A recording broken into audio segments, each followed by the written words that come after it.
Hello, everyone. Thank you for coming, and a special thank you to Neil and Jane for setting everything up and bringing all of us together. I am really appreciative of this program and the opportunity I have to be a part of it. So today I am going to tell you about some recent work with Leah McAllister, Jakob Moritz, and Andrea Schachner, where we try to construct solutions of string theory that reproduce certain aspects of the cosmology of our universe. So the basic setting for this work, and indeed basically all of my work, is type 2b string theory, which is a supersymmetric theory of quantum gravity in 10 dimensions. And the sort of fundamental problem is that we here in this room seem to live in 4 dimensions. We have 3 dimensions of space and 1 dimension of time, and in string theory, we have 6 others. So what we do is traditionally we study what are called string compactifications. We look for solutions of the equations of motion of string theory, where we have 4 big dimensions and then 6 little dimensions. I mean little as in physically little, as in you'd need a very powerful microscope to see them. And yeah, if the dimensions are too small, you're left with only 4 instead of 10. And for technical reasons, we take the 6 compact dimensions to be what's called a Calabi-Yau manifold, which is a special shape that solves Einstein's equations in 10 dimensions. So if you do this, if you find a solution for string theory in 10 dimensions, that is 4 big dimensions times 6 Calabi-Yau dimensions, you get a supersymmetric effective theory of quantum gravity in 4 dimensions. And this is the little picture. The idea is you have one copy of your little Calabi-Yau over every point in the big 4 dimensions. So what I like to say, the way I like to describe these compactifications is that string theory is a machine that turns 6 dimensional shapes into universes. And that immediately poses a question, which is, do we come from one of these shapes? Is the universe we live in what you get out of string theory for plugging in a Calabi-Yau manifold? And that's the question I'm going to talk about today. Um, so in string theory in 10 dimensions, you have a few basic types of building blocks. You pick Calabi-Yau, but there's many, many different choices of Calabi-Yaus you can pick. And in E&M, you learn that you have gauge fields.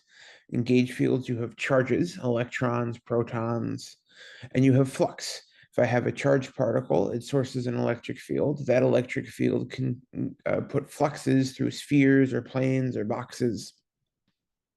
In string theory in 10 dimensions, you have gauge fields in exactly the same way you do in regular E&M.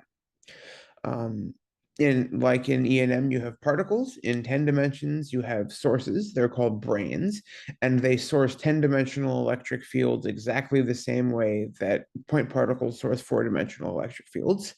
And similarly, you can also have fluxes, just like you had fluxes in E&M. But there's an important fact. These building blocks, the fundamental Legos that you build string theoretic universes out of, choices of Calabi-Yau manifold, choices of fluxes and branes for the 10D gauge fields, they're all discrete. String theory has no continuous parameters. You can't dial a dial in string theory. You can't change anything continuously. The only thing you can do is pick discrete choices of data. And then everything that looks continuous to a low energy observer, things like coupling constants or even the volume of the compact dimension, they're never really continuous. They can't be in string theory. In string theory, they're totally fixed by this choice of discrete data. And I think that's sort of the defining characteristic of string theory, of vacua of string theory, that all the choices you ever get to make are discrete. And you combine all of these different building blocks, these Legos, and you get the famous landscape of string theory, the vast, vast set of solutions that string theory is supposed to have. To give you an idea of how vast, Busso and Polchinski did an estimate. They found that for the type of solutions we're going to be talking about today, there are 10 to the 500 different choices. Now, each of these choices of building blocks you can pick furnishes an effective field theory of matter coupled to gravity. So we have 10 to the 500 different effective theories in this context. And a sort of more precise version of the question of do we come from one of these solutions is how much of this landscape can we explore? Which of these solutions can we actually build, and how can we study them? And once you've built one of these effective theories or a family of effective theories, what properties do their solutions actually have?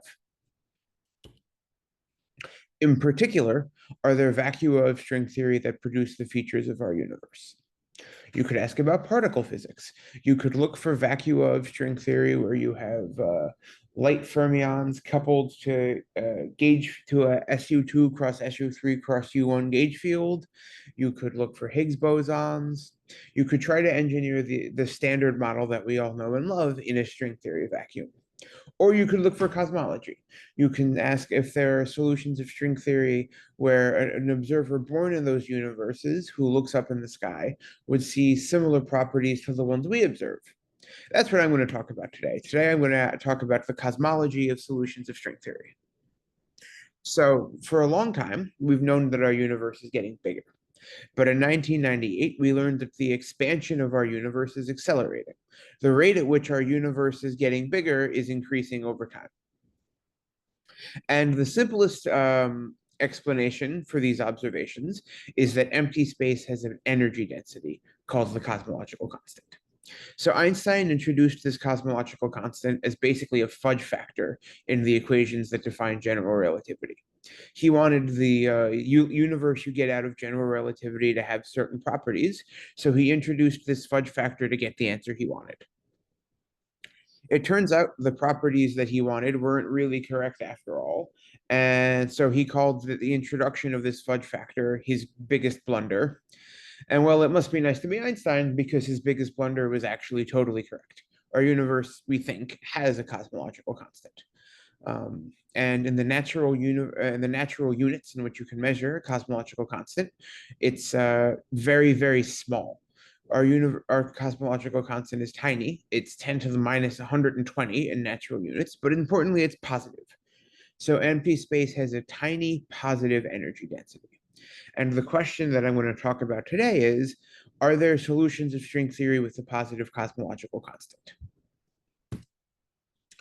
We call those de Sitter vacua. De Sitter is just the name for a universe with a positive CC. So we think we live in a de Sitter phase of our universe. Nobody knows. Nobody knows whether string theory has de Sitter vacua or not. Constructing them has been a major goal of string phenomenology, the corner of string theory where my work lives, for about 20 years. And before us, nobody had succeeded. In fact, it's been so hard to build these that there's a conjecture with 1,000 citations that they don't exist. The reason why building de Sitter vacua of string theory is so hard is that string theory is really, really good at making things that are supersymmetric. Supersymmetry is a sort of defining feature of string theory, and string theory is at its best and most powerful when you get to keep supersymmetry along for the ride. But it's a fundamental fact about de Sitter space that it can't be supersymmetric. You can never get de Sitter vacua that preserves supersymmetry, so you have to break supersymmetry in some way. String theory in 10 dimensions starts out with supersymmetry, and somewhere between 10 dimensions and 4 dimensions, you have to get rid of all of the supersymmetry if you ever want to land on de Sitter space. And that means that most of the tools that we as string theorists know and love, most of the most powerful tools at our disposal, we can't use. There's one best studied proposal for how to break supersymmetry and land on de Sitter, and it's due to Katru, Kalos, Linde, and Trivedi, or KKLT for short. Their proposal is essentially to stay as supersymmetric as possible for as long as possible, and then only to get rid of supersymmetry at the very end. Use supersymmetry as a tool to help you as far as it can get you, and then at the end, get rid of it. You can't have a supersymmetric universe with a positive negative energy, but you can perfectly well have a supersymmetric universe with negative energy. So KKLT tell you to start with a negative energy supersymmetric universe called anti-de Sitter space. And by now we know how to build supersymmetric anti-de Sitter vacua of string theory in a totally explicit manner.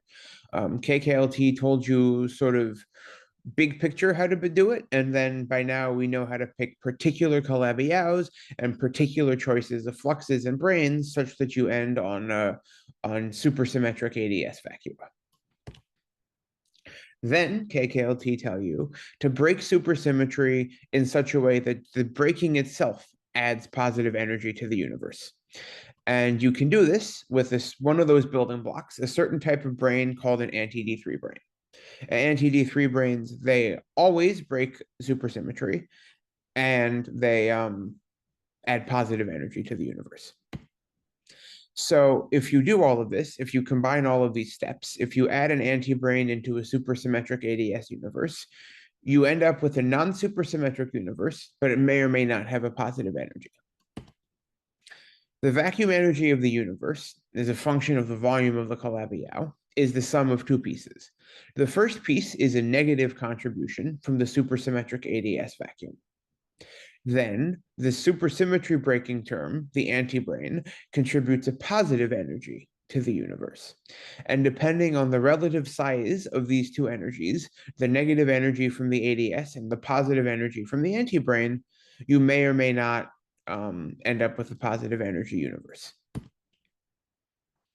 So this final state of the universe depends on the relative tuning of these two energy scales, the negative energy scale and the positive energy scale. And there's three possibilities. First, if the anti-brane contributes less negative energy, or less positive energy than the ADS has contributed negative energy, you still end up with a negative energy final state. So you end up with what's called a non-supersymmetric ADS vacuum.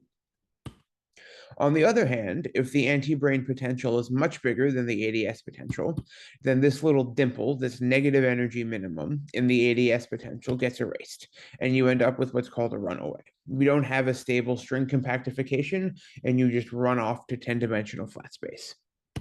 But if you're very lucky, if you arrange things very carefully so that the energy of the anti-brane is bigger than the energy of the ADS, but not by very much. By a factor of 2, maybe 3 is okay, but not by a factor of 10 or 100, then you can end up on a de Sitter vacuum. You can end up in a final state for your universe where it really is a positive energy vacuum. And KKLT was 20 years ago, but nobody had ever actually done KKLT. Nobody had ever actually implemented KKLT's proposal in a particular Calabi-Yau with a real choice of flux vectors.